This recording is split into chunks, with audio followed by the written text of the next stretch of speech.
Hello. In this session of the class, we'll be looking at what I call the taxation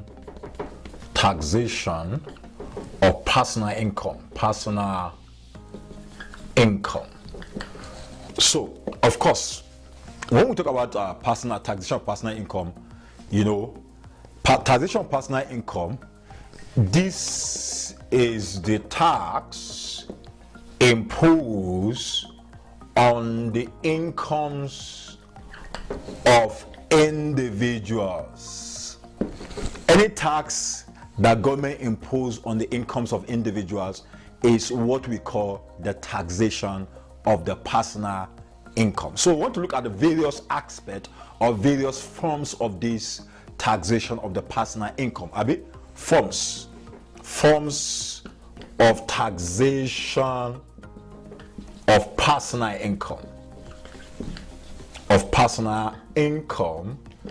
The first one we have is a taxation of a sole trader. The second one is called the taxation of employment income. And of course, the last one, of course, is a taxation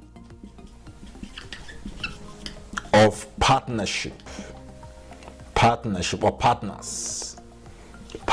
Now, so these are the three forms of what we call the taxation of personal. Remember, we said that when we talk about taxation of personal income, is actually a tax that is imposed on the individual's income, which means here we actually focus on the tax that is being imposed on the individual, not on the company's profit. So, and these are the three forms of what they call the personal income taxation. So let's now look at the various aspects of this taxation. Remember, we said that the first aspect of this is a taxation of a sole trader. Taxation of a sole trader. Of course, sole trader. Who is a sole trader? When we talk about a sole trader, is anyone or any person or any individual who runs his personal businesses. That is what they call a sole trader. A sole trader is an individual who runs his personal business, is called the sole trader. Now we want to be looking at, if you are a sole trader, which means you own your personal business, how will tax authority are going to assess now the profits or the income of that individual? Now, in this case, a sole trader now, remember in this case now, since the sole trader is the person that owns that particular business, which means any income or profit generated by that particular profit is going to be assessed. And in this case now, what is the basis of assessment of this taxation of the sole trader? Now, the taxation of a sole trader is assessed on the preceding year. The taxation of a sole trader is assessed on the preceding year. Now, of course, you should know that before you can actually assess, remember what we're talking about here is the taxation of personal income. So in this case, what we assess or what we tax is that sole trader's income or profit he generates in the course of trading. So, which means now we are not talking about a company, we are talking about an individual. So remember, that particular business belongs to a particular individual. So whatever that profit or business generates belongs to that individual, not the company. So, which means here we are going to apply it. So now, before we can actually assess the income of that particular sole trader, there are steps and process that must be followed by the tax authority before such income will be assessed. For example, you should know that if you are a sole trader, of course, a sole trader can actually prepare what you call a financial statement. Even though you are a sole trader, you are allowed to prepare what you call a financial statement. So, and of course, in your financial statement, you have what you call the statement of profit or loss, your statement of financial position, and all that. Even though it's an individual. So in that case now, if as an individual prepare what you call statement of profit or loss, And remember we said in our earlier lecture, we said that, there are some, when a company or an individual even generate profit, there are some expenses that particular individual must have deducted from his income to determine his net profit. But remember, for tax purposes, because at the end of every financial year, as an individual or a company, you'll be required to prepare what they call file a tax return to tax authority for the purpose of tax assessment. So in that case, in the process of for that individual, in the process of determining what they call his own profit, we call accounting profit, there are some expenses that individual must have deducted from his income to determine that profit. Now, that expenses might not be allowable by tax authority, or there are some income that individual must have added to his own income that income might not be taxable.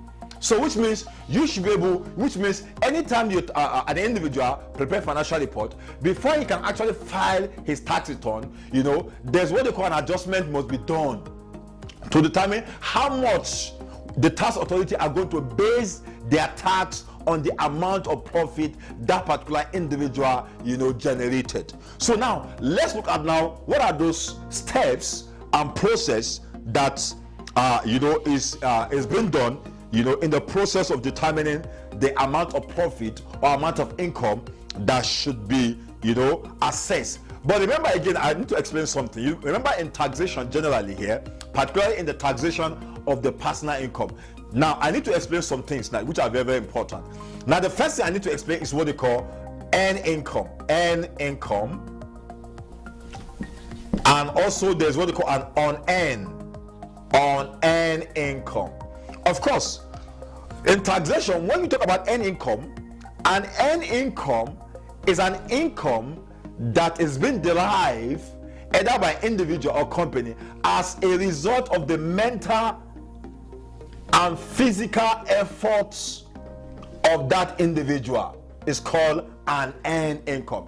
Any income you generate or you derive as a result of your physical or mental effort is called what they call an earned income. Of course, example, salary and wages are example of earned income. Commission, bonuses, income generated from our profession like fees, vocation, and all that. These are called the earned. Even trading profit are called the earned income, which means any income you generate as a result of your mental and physical effort are called earned income. But also there are other income, we call them unearned income. Any other income you do not derive as a result of your mental and physical effort, that particular income is called an unearned. Those income come as a result of a particular investment you made. Is called unearned. You do not actually apply what you call a mental or physical effort for you to earn such particular income.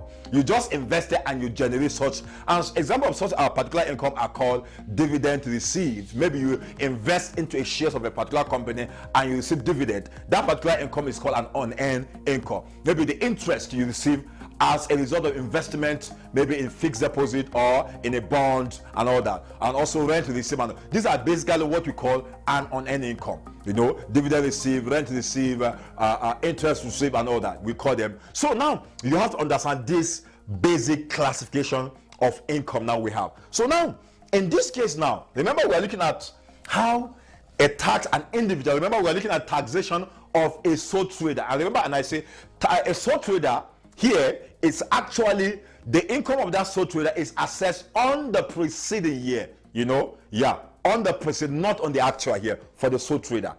So now, in this case, remember we said that before that particular sole trader, his income will be assessed, there are particular, his own profit must be adjusted, because remember, the trading income, the income he generated, as a result of trading, such particular income or profit generated, he must have already deducted what they call expenses from such income to arrive at what they call a particular profit. But for accounting for tax purposes, such profit might not be allowable for tax man. So which means tax authority need to adjust such profit before such profit, but okay. So now I want to look at now, but before then now, we want to look at now what we call an allowable expense, because remember I told you now there are some expenses that are allowed by tax authority, and also there are some expenses that are not allowed by tax authority.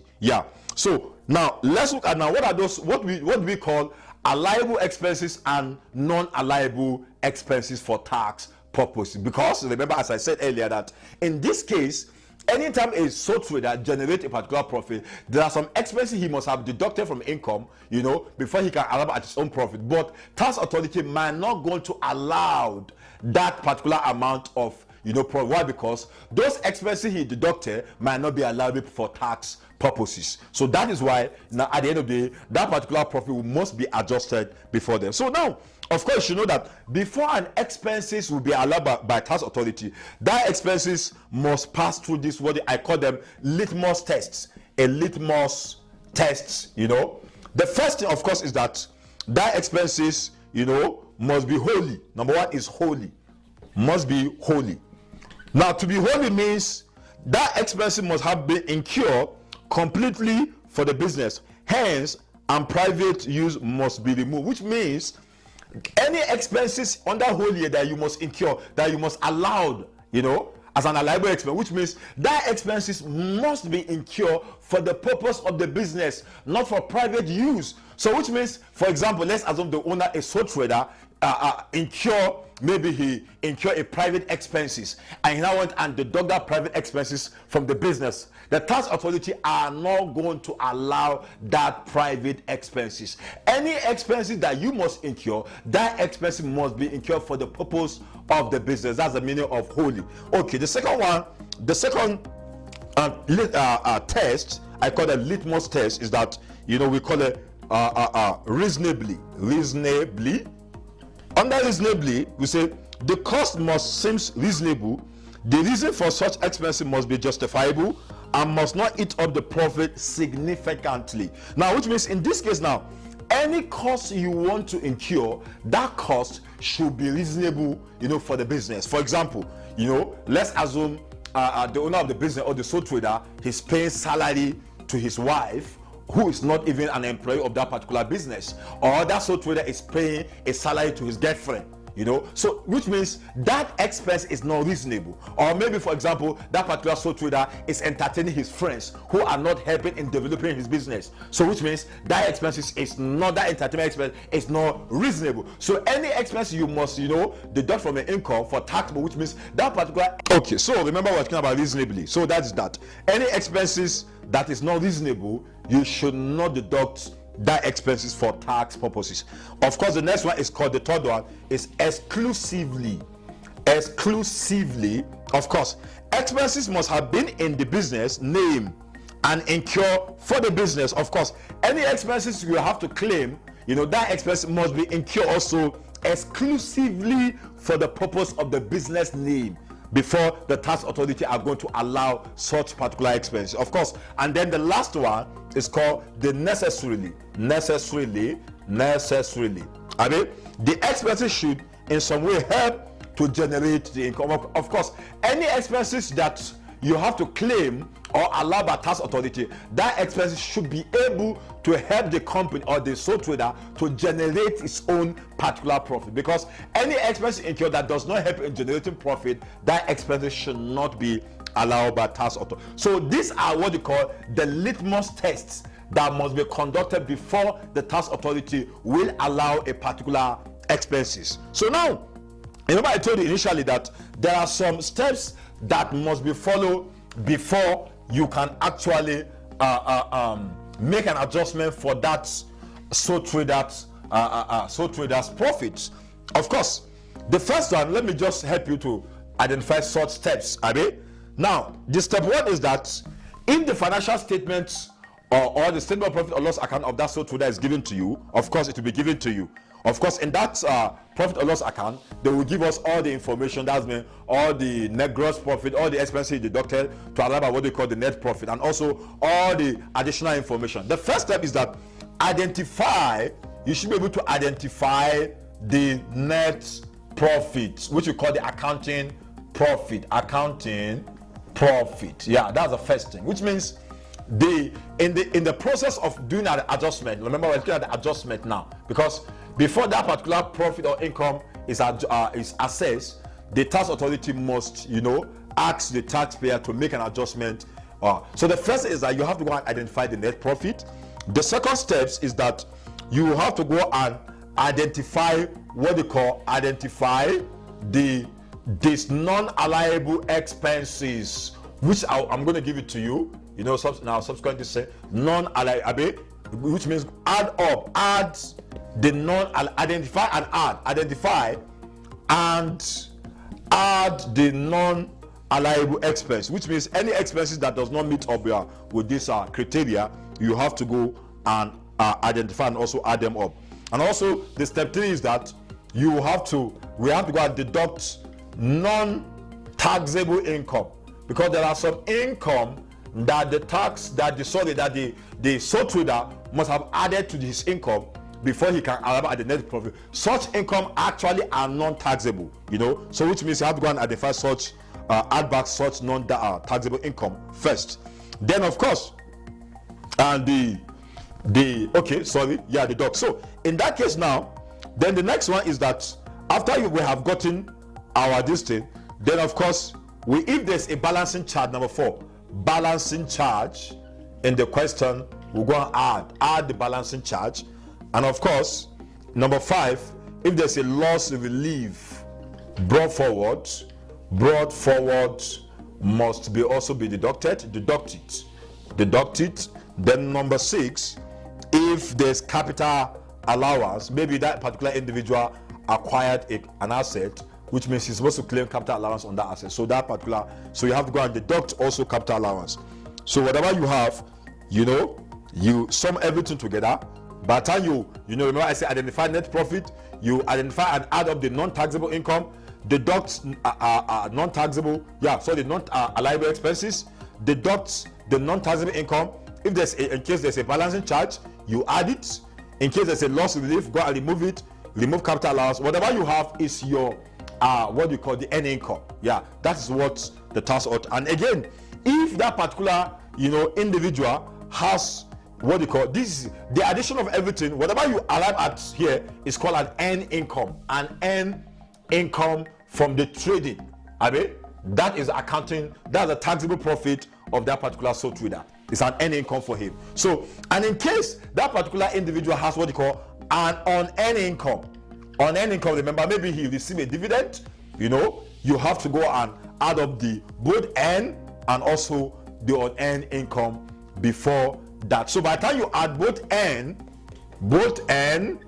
and the unearned income, that's going to give us the total income of that individual. Now remember I say here, the earned income can be his trading profit, which means the profit he generated from the trading, from his business, that can be classified as the earned income.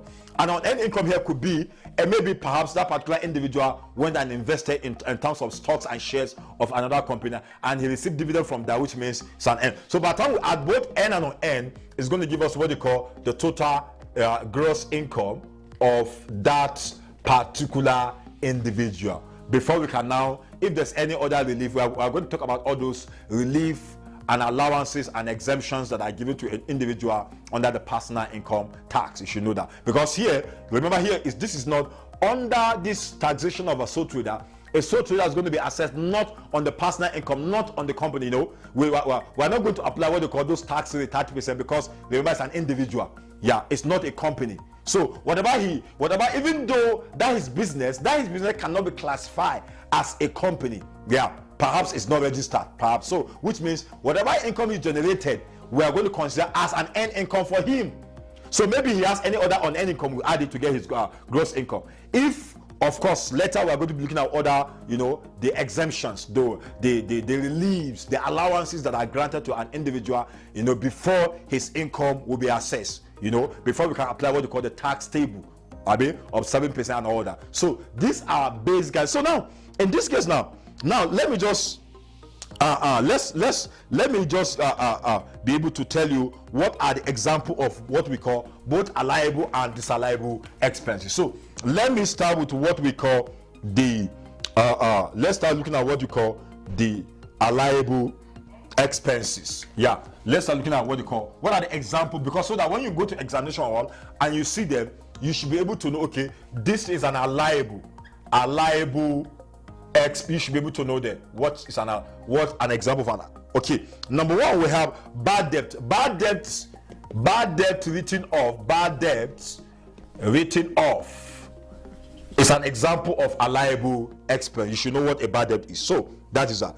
Then of course we have what we call number two, specific provisions for bad debt also are allowable expenses. For example, again, number three, legal expenses. Okay, so that is that. Remember, we are talking about legal expenses. Legal expenses include general legal expenses, advisory services, retainership services, renewal of short lease.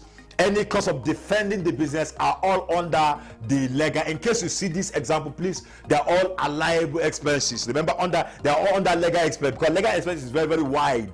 You know, the cost of defending the business is an allowable expenses. General legal expenses, advisory services, that's a legal advisory services. The retainership expenses or services, renewal of short lease are all under the legal expenses. So then number four example of allowable expenses is what they call the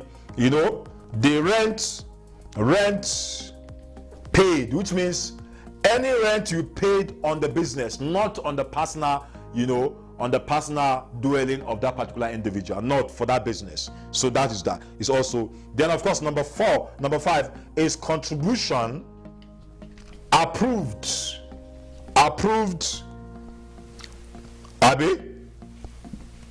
for pension funds is also an allowable expenses.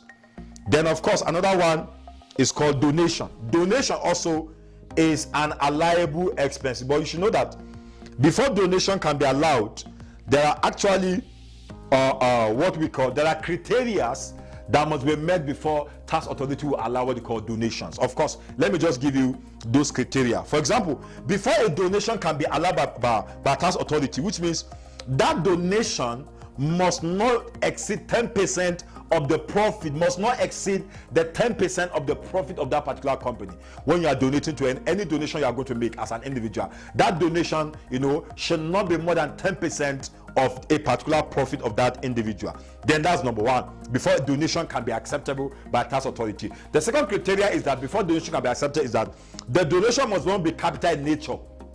Yeah, when we say capital in nature is that when you are donating, don't go and donate something that's capital in nature. For example, let's assume I have a business as a sole trader and I want to donate a car to maybe to a particular association, maybe just University of Just Student. Tax authority are not going to allow such kind of donation. Why? Because such kind of donation actually are capital in nature. Yeah. Convert the amount of that capital in nature you can't want to buy, just convert it into cash and then donate. So, but don't ensure that tax authority are not going to allow such kind of donation if they are in capital in nature. Then of course, the third criteria is that the donation must be made out of profit. Yeah, that's that. Then of course, that donation must be approved by what they call the joint tax board and all that. So these are the criteria that must be met. So these are the what we call, there are also other like salary and wages. Number 7, salary and wages. Yeah, when we say salary, I mean salary and wages to the employee of that particular individual, not salary and wages to a girlfriend or salary and wages to the to your wife. As long as she's not part of that particular business, tax authority are not going to allow such salary. Yeah, because such salary are not towards in developing or generating a particular. So these are what you call allowable expenses. Then any other expenses must meet such 4 criteria. Remember I told you: wholly, reasonably, exclusively, and necessarily. That is non-allowable expenses. Non-allowable expenses. Yeah. Example of non-allowable expenses. One of the first example is called depreciation. Is an example of non-allowable expenses. Number 2 is expenditure of capital in nature. The third one is private expenses are not allowable. Number 4, contributions that are approved, contribution to unapproved pension fund. Yeah, contribution to unapproved pension fund. Then of course, any legal expenses. The fifth one is a general provision for bad debt is also not going to be allowed. General provision for bad debt will not be allowed by tax authority. Yeah. Then of course, there are some legal expenses that are not going to be allowable. Yeah, legal expense. For example, when you incur a legal expenses for a new asset you acquired, that particular expenses will not be allowed by tax authority. Or if you or maybe you incur a legal expense for you to renew a particular long lease, that particular expenses will not be allowed. Then of course we have fines and penalties, also will not be allowed by tax authority. Maybe the company incur what they call fines and penalties. Then number 8, donation. When you donate and a such donation does not meet the criteria that we specify in the earlier, which means that particular donation will not be allowable. So this is how to determine these are what they call. So let me just give you a short format on how to determine the format on how to determine that. For example, let's assume this is Mr. James. Okay, this is Mr. James Abu. Remember, just a format. Computation of personal income tax liability. Remember, for this a sole trader, he's going to be assessed based on the preceding year. Yeah, that income he generates, that income he generates through trading, that particular income will be assessed. Even, in fact, let me even tell you, even the income, even on-end income also are assessed on preceding year. Like dividend received and all that. Interest received, rent received are also, assessed on preceding year. Yeah, remember we call them investment income, and such investment income are subject to what they call the withholding tax. So such income are assessed also on any income, also are assessed on preceding year. So that is I just want to give you a format and order. Let's assume this is earned income. Earned income first. Maybe the earned income is a trading. Okay, let's have this is net profit. The net profit, the net profit. You add. Remember, I say add non-allowable expenses. Add non-allowable expenses. Deduct non-taxable income. In bracket, whatever you have, you call it adjusted profits. Then, of course, in case you are balancing charge, you add that balancing charge in case you have it. Yeah, in case you have loss relief brought forward, you also remove that loss relief brought forward. In case you have capital allowance, but it's restricted, capital allowance restricted to 2/3 of accessible profits of that particular profit, you go and deduct it. Whatever you have, this is a trading profit. Whatever you have is your trading profit. Yeah. Then in case you have this, from here to here is called the unearned income. The earned income. Yeah. Then of course, in case you have unearned income, e.g., dividend received, dividends you receive. But please, the dividend must be, if the dividend is given to you in form of a net amount, you have to go and gross amount. Use the gross amount. You have to go and gross it up. Yeah. Please note that if the dividend is given to you in form of this thing, you must go and gross that particular dividend, off. So that is that. So whatever you have, you add. Then of course, we add to give us our gross income. You add to give you a gross income, which means you add both N and N to give you a gross income. Then by the time you have your gross income, you can now go and apply your tax relief and allowances, then apply the tax table before you can know how much the tax authority are going to cost. So that is all about the taxation of a sole trader. So now remember, we want to look at now the second form of of taxation of personal income tax. Now I want to look at the second form now. Yeah, the second form. Remember, we said the first form is called the taxation of a sole trader. Yeah, the taxation of sole trader. So now the second form of that